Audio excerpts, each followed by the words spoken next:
All right. I know you guys are finishing up the old eco narrative. So today I'm just going to kind of do a quick discussion of where we'll be going next. Nothing too heavy. Might not even do a discussion assignment this time. But first, absolutely vital, Prison Mike. If you guys are fans of the Office, you will appreciate this. The worst part was the Dementors. Good stuff. Anyway, so this time I really like trying to go in different directions to demonstrate different types of writing, right? Our first assignment was the Jump the Shark, which was a sample of argumentative writing. The eco narrative was very much a descriptive piece. Now we're going to do something really, really different. We're going to take this in a direction that I haven't really been too keen on going in, except for the past few years.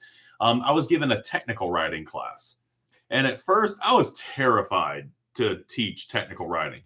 Technical writing is a very strange mode to teach. It's very dry, it's very boring. But the more I looked into it, the more I realized there was a lot of fun you could have with this type of assignment. Now, this is one of those moments where you're going to have to indulge me in my egg-headedness and in my nerdiness when it comes to writing as a discipline. The actual teaching of writing is kind of an interesting thing in this regard, too, because not a lot of people realize where technical writing comes from and how it's taught and why it's taught. So, in any case, when I first started my career, I worked for a department of writing and linguistics at Georgia Southern University. This is interesting because for the longest time in colleges, and I've kind of consider this stuff to be a little bit pertinent to the conversation because, you're in college and it's kind of interesting to know why we do the weird things that we do when we teach courses. So for a long time, your first year writing courses where you had to go in and take, a class like this one were basically extensions of the literature and humanities department. So these were the same people who were teaching things like Shakespeare and poetry and stuff like that. So all the students at the college had to go through basically the literature department people, right? So you go into these classes and you would write about literature because the general assumption about how to teach good writing was to have students read good writing. So they'd put a bunch of Shakespeare in front of you or just like a whole bunch of classics and you'd be expected to respond to that. Now, it's funny because as time went on, there was an interesting fracturing of the department that all the literature people who were coming in and just having students talk about Shakespeare and whatever started having some tensions with the people who actually cared about the teaching of writing for its own sake, right? Like, we don't want to talk about Shakespeare anymore. We want to talk about writing. We want to explore writing as an act. We want students to have something that introduces them to the concept of writing at the college and not just this Poindexter-ish literary crap that we've been doing for years and years and years. And there was actually a great deal of conflict that came from this. It's funny because when I first got into the field, I always thought that people who taught a subject were all on the same page, right? We're all fighting the same fight. That is not the case. There are all sorts of examples in the college where there were these splits and where people just it turned into an all-out war between professors who did not share the same view on how a subject should be taught. So in any case, some years ago, there was this fracture and a whole bunch of people who had studied literature, had studied writing, broke away from that kind of time-honored tradition of teaching literature in the first year writing course. And they were like, no, we want to teach writing. We feel that would be more useful for the people who are coming into academia, right? Good writing does not just come from reading classical literature. And so writing composition as a field was born out of that conflict. And there are still people who insist on teaching writing with a focus on reading great works of literature or reading like good writers and emulating the things that they do. I am very much a member of the other side of that camp. I'm all about the studying of writing on its own for its own sake as a vehicle of expression for students, not just simply going out to emulate people who are better than you. Like, I actually really care about the voices of my students, and that is born out of this conflict that happened years and years and years ago. So now we have these first year writing programs. We have writing as a class and writing as a subject that is taught for its own sake, right? That's more of a common thing right now. That sort of argument won out in the end. Now, in the middle of this conflict, there was another burgeoning genre of writing that was starting to gain steam, and its importance was becoming more and more center in the world of writing, linguistics, and composition. And this is something that I just very recently learned. So this is absolutely just amazing to me. So, in the 70s well, maybe really even the 50s, 60s, 70s, we had a great technological leap, and things like computers, all sorts of technology leapt to the forefront. Now, people started getting more technological, and people started, integrating a lot of stuff that had a lot more engineering into it, into the daily population. Think about the PC. I am everywhere today. Think about the personal computer. So the personal computer didn't really start breaking into the common consciousness until, gosh, the 70s. And even then, it was still a very rare thing for families to have computers in their homes. But that started to really break out as the price of these things went down and as people needed computing more and more in their lives. Now, the people who created computers and all sorts of other tools and all sorts of other technologies, they're engineers, right? Have you ever met an engineer? Have you ever known an engineer or talked to an engineer? I have. Now, it's not as bad as people would make it out to be, but I can't tell if my office mate is laughing at me. I'll have to talk to her about that later. I'm not sacrificing this video. I've come too far. In any case, have you ever known an engineer? Engineers are great. A lot of my friends are engineers. I mean, I'm just that kind of guy, right? But a lot of them kind of have the social skills of a soap dish, right? They aren't exactly the greatest communicators. There's a reason for this. People who are engineers have a tendency to communicate their topic, their subject. They're very, very sort of locked in their own jargon and in their own lingo, in their own very hyper specialized view of the world, right? So it's very hard for engineers in particular subjects to actually communicate how to use that technology to people who are not in the thick of it, who don't understand the words that they will be using and the concepts that they're trying to convey. And it creates absolute nightmares of usability.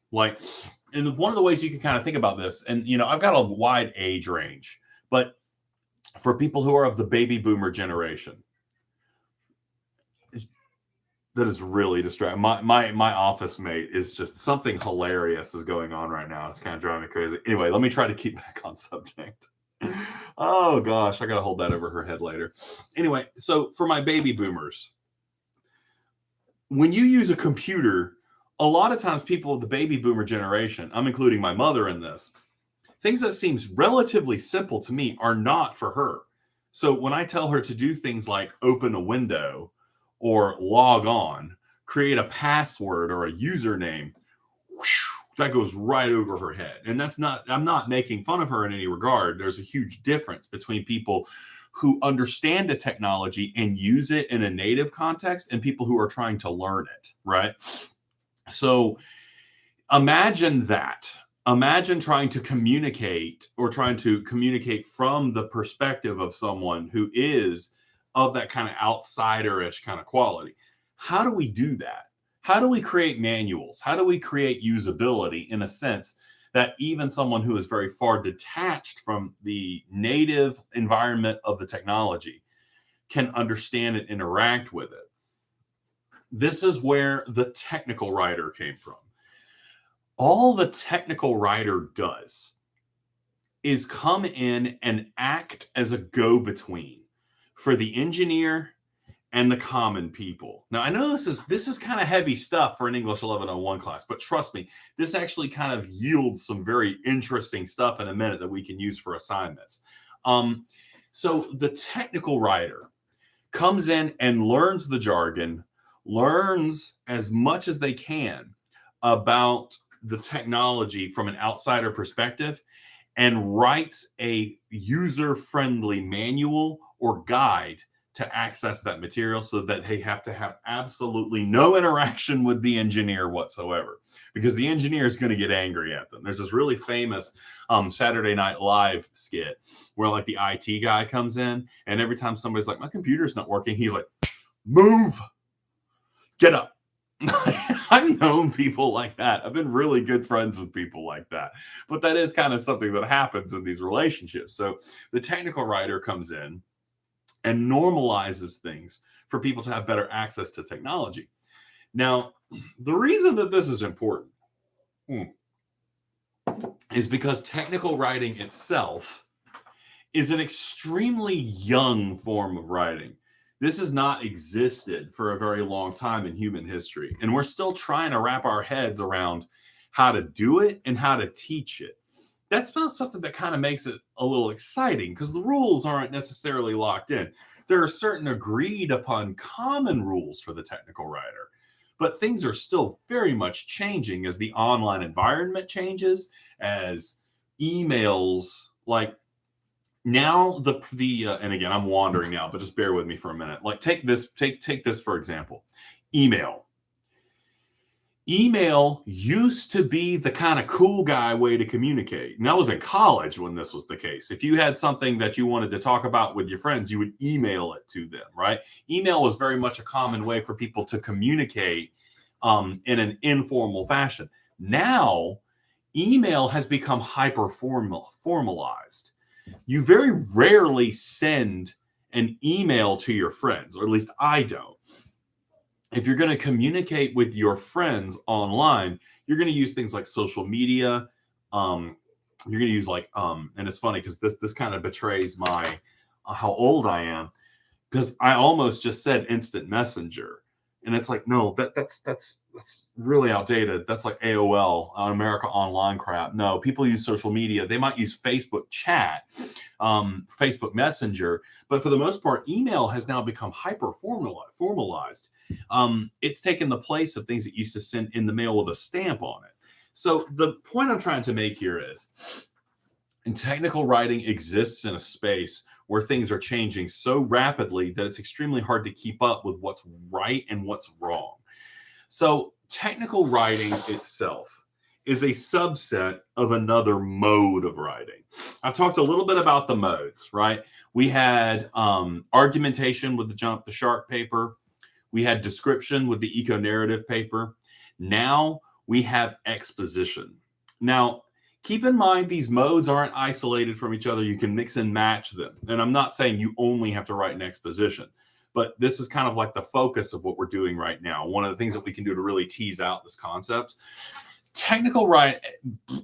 Exposition is basically how I define it, is writing of process. It shows how to do something, or it tries to serve some type of very definable purpose in the world. So this can cover things like how-to guides. This can cover things like business writing, business reports, resumes, in some cases, very technical articles. Believe it or not, and again, this is kind of one of those weird things that people don't often think about.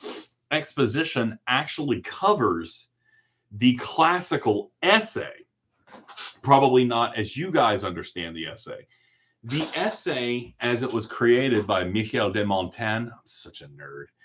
Michel de Montaigne, who was the inventor of the essay, as we understand, was a French, was he a monk? I don't even remember. But Montaigne basically invented the essay not as something to communicate knowledge in the sense that I know this about the subject, I'm relaying it to you. Montaigne invented the essay actually to be an exploration of a concept. Montan's essays were very informal and relaxed, and oftentimes he would start with like an assumption, and then he would convince himself of another viewpoint as he ended the essay. So essays, in essence, are really designed to help you learn more about a subject rather than communicate what you know of it. But education has a tendency to get a hold of concepts and kind of pervert and twist them into something other than what they were originally designed to do. So essays, as they were originally conceived, were very expository, very technical in that sense. So this is the type of writing we're going to be dealing with now as we move really into the second half of the semester. We're coming close to midterm now. So I can't remember if I covered the midterm exam. Did I? Maybe I'll just go ahead. Let me wrap this up real quick. I'm not going to give you a discussion question for this video today, but I will give you a short summation of what the next assignment is going to be. I want you to write a how-to article. I want you to guide me through a process that you are figuring out, and I want you to show me not just how to do something, but how to do something well. And we're going to talk about all sorts of different subjects you can potentially approach with this step in mind. The big thing with this also is not just about how well you treat the subject and how well the writing works. We're actually going to get the chance to talk a little bit about how the writing will appear on the page. How do we make something like this accessible, right? How do we make it where if someone wants to read it and get information gleaned from it quickly, how do we make it navigable, right? How can they go in and find something very quickly so they don't have to sit down and read too much coffee and read the whole work to get what it is they're looking for? How do we do that? These are all questions we're going to answer, and these are all ideas we're going to work with in this how-to assignment. In any case, I want to talk for a minute about the midterm and final exam. If I've already talked about this before, just pardon me. I'm scrambled. I'm going to have to start grading again. And, I'm like, no, I don't want to do that. The midterm / final exam under the lessons tab has been made available. Here's what this is.